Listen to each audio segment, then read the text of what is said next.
যে আমরা আসলে কখনো ভাবতে পারি নাই যে এই মা মাটিতে আবার তাকে ডাকবে, যে সেই এইভাবে আবার যে দেশে ফিরতে পারবে সুস্থ শহীদভাবে। যে আল্লাহর রহমত, অশেষ রহমত, 18 কোটি মানুষের দোয়া ছিল যে এই বাংলা মাটিতে সবার একটা আশাবাদী ছিল যে এই বাংলা মাটিতে সে আবার আসবে, মা তো মাটি তাকে টেনে অবশ্যই আনবে, একদিন না একদিন আনবে। আমরা সেটা আশাবাদী ছিলাম। এই তারেক তারেক রহমান, আল্লাহ তাকে অনেক অনেক দীর্ঘ হায়াত দান করুক। আর শহীদ জিয়াকে স্যালুট জানাই, সাধুবাদ জানাই।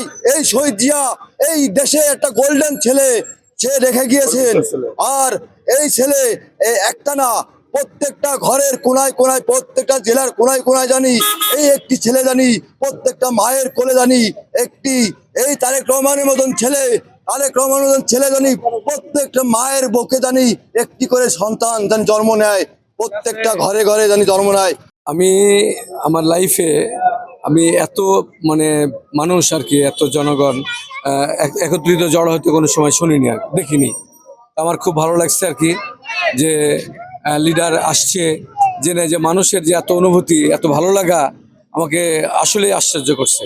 এটা সবার জীবনে বাংলাদেশের মানুষের বিশাল এক কাম্য ছিল। এটা খুশির দিন হিসাবে এটা সবাই যে এত আনন্দ উপভোগ করছি আমরা, এটা কল্পনার অতীত। বাংলাদেশের জন্য তারেক রহমান অত্যন্ত একজন গুরুত্বপূর্ণ ব্যক্তি।